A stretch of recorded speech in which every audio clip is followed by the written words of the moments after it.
Hello, hello. We're back with Breaking Strings, and we had a short hiatus, 2 weeks. I was in Toronto, Canada, doing a recording project with my duo partner, Yuri Lieberson.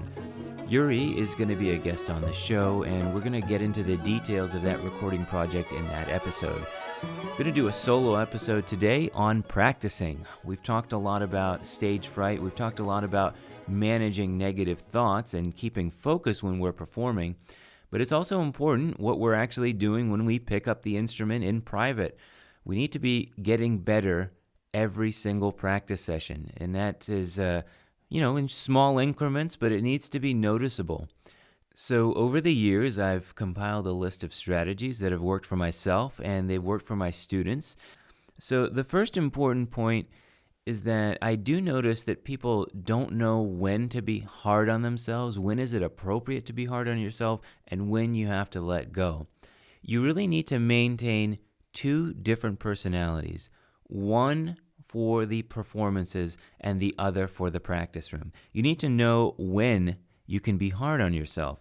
A lot of times I notice that students will come in and they'll play in a lesson and they're like super, super hypercritical. They're really hard on themselves and, they're beating themselves up and you can hear it and they're disappointed and things like that.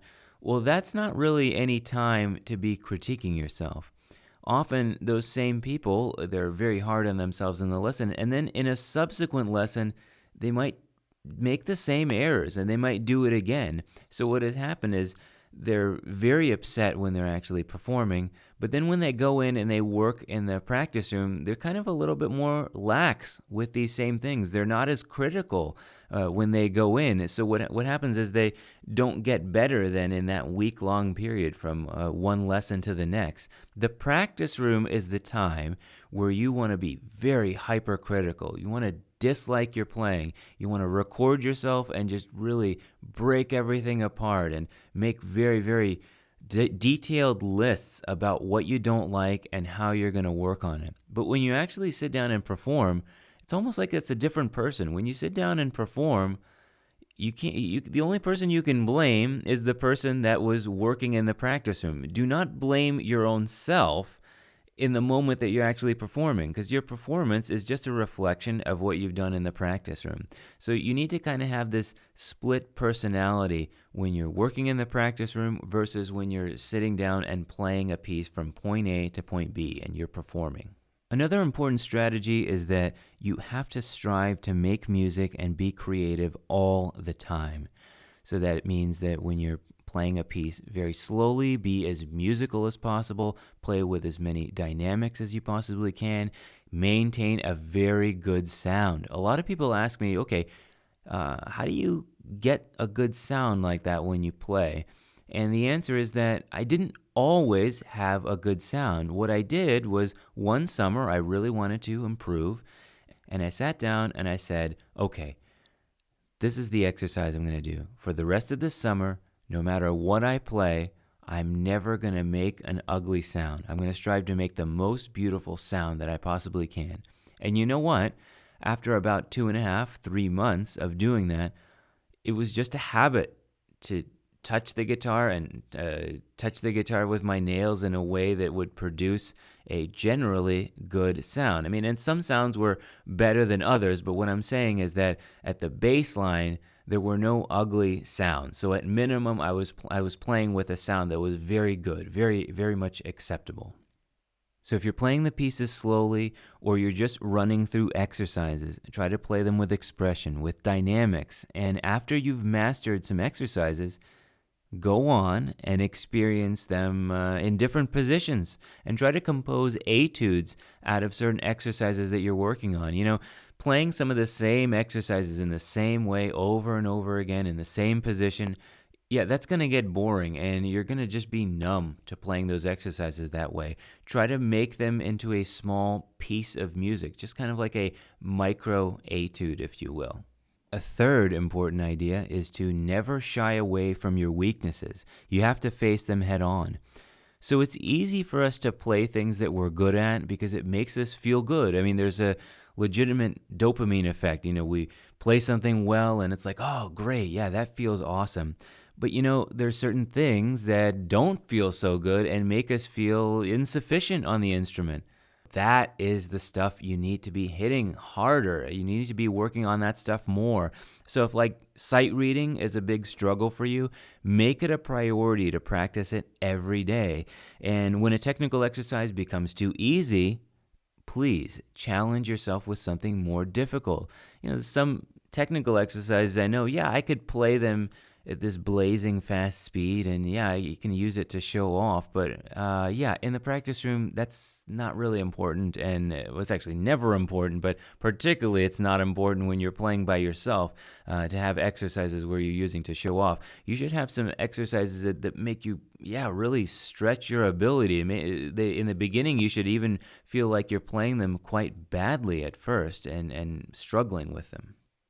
So the next strategy is that you have to remember that less is often more. You don't want to waste time playing aimlessly for hours on end. You want to focus your attention for a shorter period of time and make the most out of your practice sessions. A lot of people, they brag about how many hours they play and things like that. But if you have Netflix in the background, or you have some movie in the background, or a show or something like that, are you really focused for that time 100% on your instrument? I don't know. I've cheated the system that way a little bit. Sometimes you get into a hotel and you're practicing for stuff, and you turn the TV on, or you turn the Netflix on, or whatever they have available, and you have that on in the background. It's never really great. I don't think that that's the right way to go.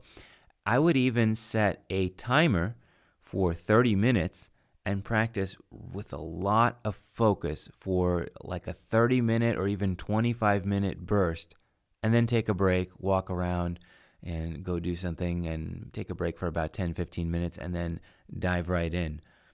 Don't go for 3 hours straight where you're really feeling like your mind is wandering quite a bit. And everybody is different. You have to know yourself. Know how long you can really focus really hard when you're playing. Some people can do it for a couple of hours if they're used to it, if they've built up that focus.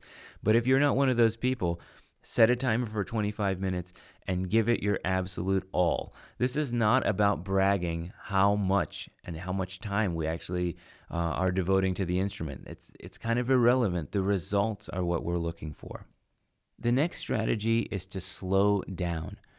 Perfect movements are going to require consistency, anticipation, and high focus. I think that the right tempo to practice at, the right slow tempo, is going to be slow enough where you can see ahead and stop a mistake before it happens. And you can also remind yourself of certain details that you were thinking about before you started playing that passage. So you can sort of stop yourself before you can play it wrong. If you've ever seen a bad action movie, there's always this repeated scene where the lead star of the action film, let's say he's fighting off a bunch of bad guys, and all of a sudden everything is in slow motion, and you can see how much of a great fighter he is because he can see the guy charging right at him. He sees the guy trying to attack him from up above, from the balcony, and he sees the guy coming from behind, and he can do all of these moves in just a matter of a couple of seconds. Well, really, that kind of high focus and a high level of skill you can actually achieve if you slow down your pieces enough. I see a lot of people, they say, hey, yeah, I'm practicing slowly. I'm playing at 70 or 80% of the concert tempo. Well, yeah, is that really slow enough? Because what happens is, it's slow to you because the melody doesn't quite sound the same way as it does at tempo. But if you're still kind of rushing ahead and not able to think carefully about what you're doing, and your hands are moving faster than you can think, I think that is not good slow practice. And there's various reasons to slow things down. If you're slowing things down for more rhythmic purposes, then absolutely. If it's for rhythmic purposes, then slowing something down to 20-30% of the tempo, that's going to be too slow to catch some of the rhythmic inaccuracies that you might be making. There, you might want to play a little bit faster. But as far as preparing movements, landing fingers perfectly, staying relaxed, anticipating things properly, I think that practicing below 50% of the tempo, anywhere from 20 to 50% of the concert tempo, that's the window that you want to be at for a lot of these movements.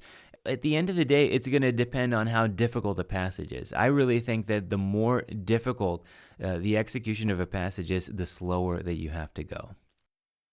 One important point, and this might be very obvious, having a plan is crucial to achieving your goals. So you don't want to just jump into practicing without a clear idea of what you want to achieve. Set specific goals for yourself, write them down or type them up.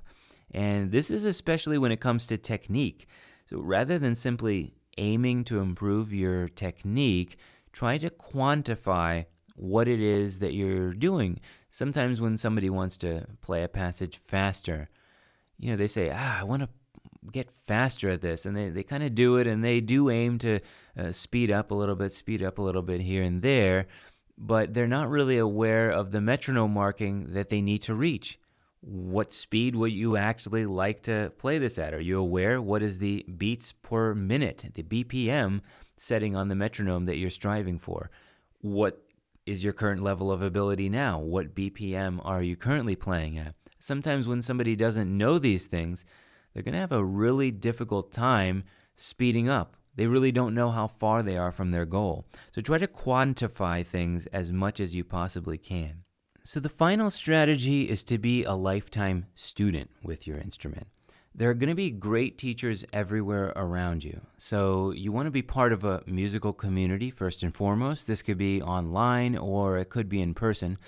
I know that there are message boards that exist for certain instruments, and I also know that there are guitar societies, like, for example, for my instrument and for other instruments everywhere in the world. Try to find some sort of a meeting place where you could just exchange ideas. You don't have to like every single idea that's presented to you. A lot of times a new and different idea is going to seem scary and uncomfortable because it's kind of like, okay, well, wait a second, I used to think about music in this particular way, and now, this is pulling me in a different direction. Don't be afraid of that. Don't be so afraid of these different ideas. Even something that you find out about, some piece of information that you find that isn't useful to you, maybe it just doesn't really work. It can always happen that one of your own ideas forms a sort of marriage and with a new idea, and it leads you in a new direction. I think that that's really valuable. I'm constantly changing the way that I think because I work with students, and so meeting new people and hearing new ideas. And sometimes students, they come in with this idea, and I'm like, that's never gonna work. That's never gonna work. And you know what? They prove me wrong. And what do? I go, I don't know. Okay, I changed my mind. That's great. I love it, and I love learning from my own students, and I think that that's part of probably the most valuable experience that I have, working with people, is that I'm constantly finding something new. And lastly, if you don't have access to somebody you can exchange ideas with in person, remember that you can really take a lesson from somebody just by listening to a great recording. What I used to do is just regularly study recordings of master pianists, master violinists, master guitarists, and I'd study them with the score. I don't suggest just studying to a single interpreter with the score. You want something to kind of bounce against. You want to listen to maybe 3 different performers playing the same piece while you're listening with the score, and you want to compare. Remember that you don't have to like everything. You just want to understand the effect that is happening there and the effect that it is having on you and the effect that it's having on the music. It's sort of irrelevant in a way whether you like it or not. You just have to understand what's happening. That's going to be what's most important.